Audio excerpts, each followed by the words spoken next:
Mirë se vini në kanalin ton, mos harroni të bëni subscribe dhe të klikoni si përzieles për të marrë njoftimet më të reja.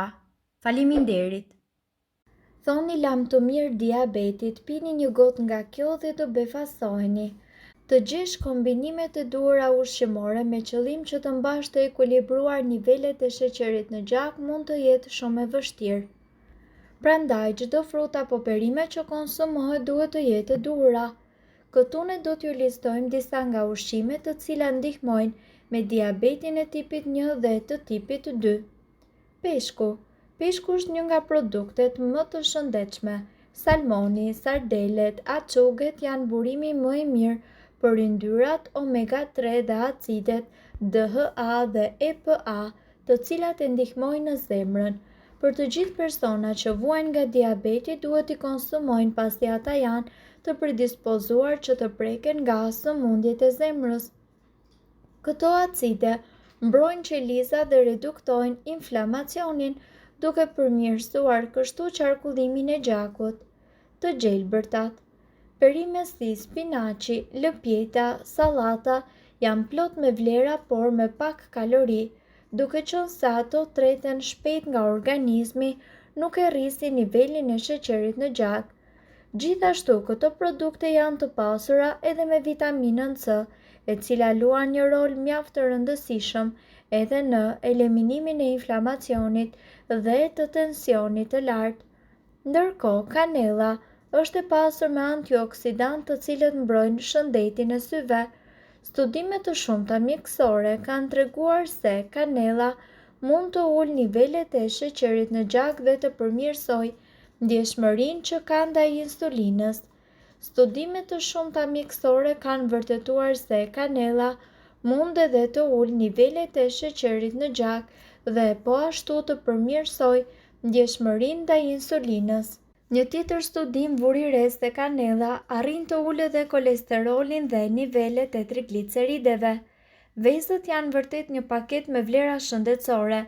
Përveç se të mbajnë më gjatë të ngopur nëse konsumohen rregullisht, ato ulin edhe rrezikun e prekjes nga sëmundje vërtet të ndryshme. Po ashtu, sipas ekspertëve, duhet të dini se veza përmirëson edhe ndjeshmërinë ndaj insulinës dhe ndihmon në prodhimin e kolesterolit të mirë. Kosi.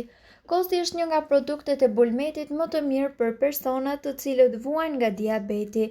Të dhënat kanë treguar se konsumi i kosit ekuilibron sheqernat në gjak dhe parandalon sëmundjet e zemrës përmes probiotikëve që përmban. Tek personat me diabetin e tipit 2, kosi ndihmon në rënien në peshë dhe gjithashtu ndihmon në sistemin tuaj tretës. Arrorët. Arrorët janë të shijshëm dhe të pasur me vlera për organizmin. Të gjitha llojet e arrorëve përmbajnë fibra të cilat treten shumë lehtë nga sistemi ynë. Konsumimi rutinor i tyre arrin të ndihmojnë në reduktimin e inflamacionit dhe uljen e sheqerit në gjak. Brokoli. Brokoli tashmë është i famshëm për vlerat e tij. Studimet kanë pohuar se brokoli ndihmon në uljen e insulinës në gjak dhe mbron gjithashtu qelizat nga radikalet e lira të cilat prodhohen gjatë proceseve të metabolizmit. Vaj i ullirit. Vaji i ullirit ndryshe quhet edhe si balsami i zemrës. Ai përmban acide yndyrore të cilat ndihmojnë në prodhimin e substancës HDL, që është parë të jetë në shifra jo të shëndetshme, sidomos tek personat me diabetin e tipit 2. Gjithashtu, vaji i ullirit ndihmon në ekuilibrimin e tensionit të gjakut dhe qarkullimit të tij për një zemër më të shëndetshme. Aloe vera është përdorur prej shekuj si një recetë natyrale për të shëruar të gjitha shqetësimet e lëkurës. Nga ana tjetër, studimet të kohëve të fundit kanë nxjerrë në pa faktin se aloe vera mund të përdoret edhe në trajtimet kundër diabetit. Nëse përdoret siç duhet, kjo bime mrekullueshme ul nivelin e glukozës në gjak. Lidhja mes aloe verës dhe diabetit. Diabeti është një nga sëmundjet më të përhapura autoimunitare. Ritmet e përhapjes së kësaj sëmundje janë shqetësuese. Diabeti është një sëmundje që mund të parandalohet nëpërmjet aktivitetit tuaj fizik, ushqyerjes së duhur dhe stilit të shëndetshëm të jetesës. Konsumi i rregullt i lëngut të aloe verës rregullon glukozën në gjak. Mjafton 5 deri në 15 ml lëng aloe vera në ditë për të ulur ndjeshëm nivelin e sheqerit në gjak.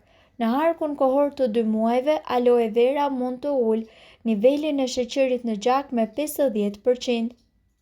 Për më tepër, lëngu i kësaj bime është i pasur me antioksidan dhe me substanca të cilat na mbrojnë nga ulçera, infeksionet dhe probleme të tjera shëndetësore, të cilat janë të lidhura me diabetin. Për rezultate më të mira, ekspertët gjithashtu rekomandojnë përdorimin e lëngut të freskët dhe organik të aloe verës.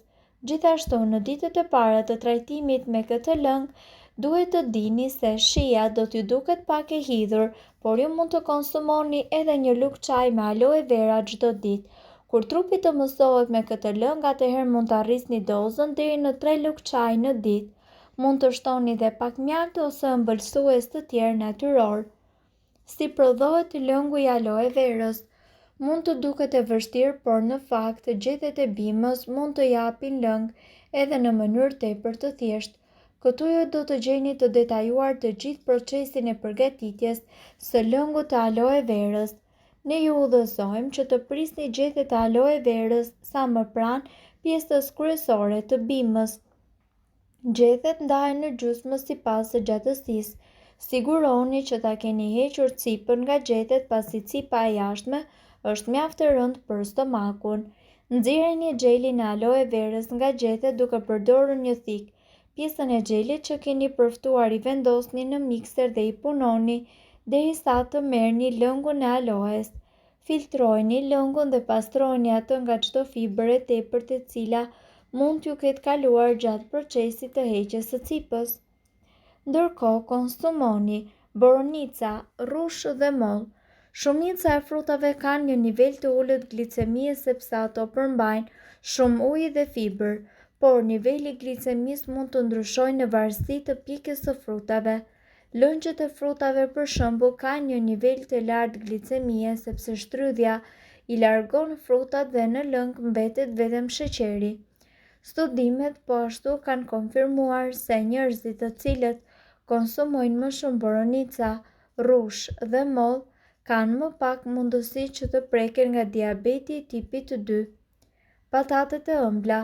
Patatet e zakonshme kanë një nivel të lartë glicemie, ndërsa patatja e ëmbël ka një nivel të ulët dhe për më tepër është e pasur me të gjithë ushqyesit e nevojshëm. Kosi. Kosi është i vetmi produkt bulmeti i cili ulë rrezikun e shfaqjes së diabetit. Kosi i bërë në shtëpi ka një nivel të ulët glicemie dhe mbi të gjitha është mjaft i shëndetshëm. Tërshëra. Sipas të dhënave, tërshëra gjithashtu ka edhe një nivel të ulët glicemie dhe pak gjasa që të shkaktoj luhatje në nivelin e sheqerit në gjak. Tërshëra përmban edhe B-glukan. Kjo substancë përmirëson ndjeshmërinë ndaj insulinës, ndihmon në mbajtjen në kontroll të glicemisë dhe ul yndyrnat në gjak. Megjithatë, diabetikët duhet të mos të teprojnë me tërshërën, sepse ajo përmban edhe karbohidrate. Mirë po, duhet të dini, informacionet në këtë video kanë për qëllim të plotësojnë dhe të mos zëvendësojnë këshillat e mjekut tuaj dhe nuk kanë për qëllim të mbulojnë të gjitha përdorimet e mundshme, masat paraprake, ndërveprimet ose efektet negative.